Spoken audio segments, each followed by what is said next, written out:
কড়াই বসিয়ে দিয়েছি, রান্না করব কই মাছ দিয়ে তিত করলা। করলাগুলা কেটে সুন্দর করে ধুয়ে এভাবে গোল গোল করে কিউব কিউব করে কেটে রেখেছি। দেখেন, এভাবে করে কই মাছগুলো আমি রান্না করব। আর কই মাছগুলো আমি একবারে ভাজা করে রেখেছি। এখন কড়াইতে পেঁয়াজ দিয়ে দিয়েছি, এখন আমি তেল দিয়ে দেব। আসসালামু আলাইকুম, সবাই কেমন আছেন? আলহামদুলিল্লাহ, আমি ভালো আছি।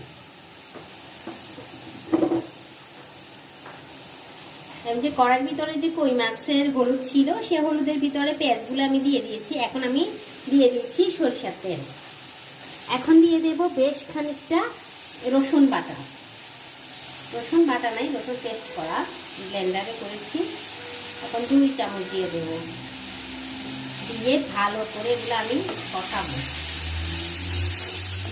ভালো করে কষিয়ে নেব। এখন আমি দিয়ে দেব হলুদের গুঁড়া। সব মশলাপাতি এখন দিয়ে দেব। হলুদের গুঁড়া দিয়ে দিলাম লাল মরিচের গুঁড়া, দিয়ে দিচ্ছি স্বাদ মতো নুন। স্বাদ মতো নুনটা দিয়ে দিলাম। এখন দিয়ে দেব অল্প একটু পানি।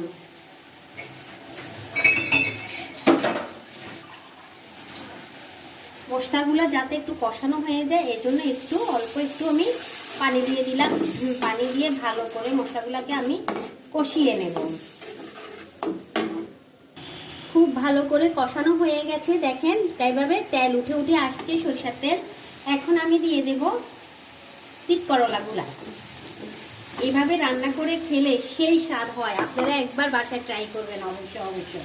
আর খেয়ে অবশ্যই কমেন্ট বক্সে কমেন্ট করে জানাবেন যে কেমন হয়েছে। আমার তো এভাবে খেতে ভীষণ পছন্দ আর ভীষণ ভালো লাগে। আমার তিত করলা দিয়ে এভাবে মাছ রান্না করে খেতে, ঘরে যা আছে ও বাড়তি কোনো মশলা লাগে না। সাধারণ মশলা দিয়ে আমাদের ঘরে যা আছে ওই মশলা দিয়ে আমরা এইভাবে কষিয়ে রান্না করে দেখবেন, সেই স্বাদ হয়। এটা আমি এখন 10 মিনিটের মতন কষিয়ে নেব। এখন আমি এখানে অল্প পরিমাণ পানি দিয়ে দেব, ঝোল দিয়ে দেব পরিমাণ। 1 কাপ পানি দিয়েছি, এ থেকে আর বেশি দেব না। এখানে আমি বেশি ঝোল রাখবো না আজকে, একদম মাখা মাখা করে তিত করলা দিয়ে কই মাছটা আমি রান্না করব। একদম ঝোল রাখবো না, মাখা মাখা করে যখন নামাবো তখন সেই স্বাদ হবে। এখন বন্ধ করে দেব 5 মিনিটের জন্য। চুলাটা ঢাকনা দিয়ে রাখবো রান্নাটা, ঝোলটা যাতে ফুটে আসে। কালারটাও যে অনেক সুন্দর কালার আসছে, দেখেন একবারে ঝোলগুলোও ভালো করে ফুটে উঠছে, অনেক ভালো করে ফুটে আসছে। এখন আমি মাছগুলো উপর দিয়ে বসিয়ে দেব। ভাজা করে রেখেছিলাম মাছগুলো, এখন উপর দিয়ে আমি একটা একটা করে সবগুলা মাছ বসিয়ে দেব। একদম ঝোলগুলা যখন ঘন ঘন হয়ে আসবে, তখন এই গরম ভাত দিয়ে এই তিত করলা রান্না দিয়ে, যা কই মাছ ভাজা, সাথে কই মাছটাকে ভাজা করে রেখেছি, একদম ভুনা ভুনা করে রান্না করব, খেতে সেই স্বাদ হবে। সবগুলা মাছ আমি দিয়ে দিলাম।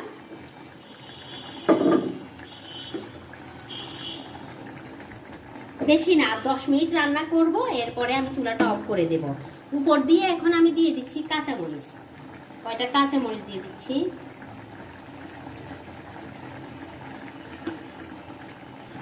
একটু জিরার গুঁড়া দিয়ে দিচ্ছি।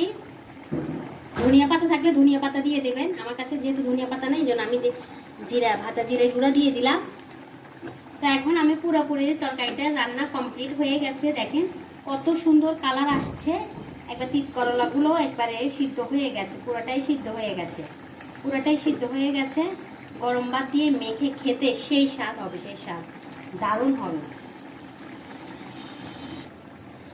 আমার তিত করলা দিয়ে কই মাছ অলরেডি হয়ে গেছে। আমি এখন চুলাটা অফ করে দিলাম। এখন একটু নুনটা ছেঁকে দেখব কেমন হয়েছে। বিসমিল্লাহ। সেই স্বাদ হয়েছে, সেই স্বাদ। আপনারা অবশ্যই গরম ভাত দিয়ে ট্রাই করবেন, এভাবে খেয়ে দেখবেন সেই স্বাদ লাগবে। তো আমার রান্নাটা কেমন হয়েছে অবশ্যই ভালো লাগলে লাইক কমেন্ট শেয়ার করে দেবেন। ইউটিউব থেকে যদি দেখেন অবশ্যই সাবস্ক্রাইব করে দেবেন। আর সেই পর্যন্ত দেখা হবে অন্য কোনো ভিডিওতে। সে পর্যন্ত ভালো থাকবেন, সুস্থ থাকবেন। দেখেন কেমন অনেক সুন্দর, আমার তো এখনই খেতে ইচ্ছে করতেছে। দেখেন অনেক সুন্দর তেল উঠে উঠে আসছে, দেখছেন অনেক সুন্দর। তো সে পর্যন্ত ভালো থাকবেন, সুস্থ থাকবেন। দেখা হবে অন্য কোনো ভিডিওতে। আসসালামু আলাইকুম।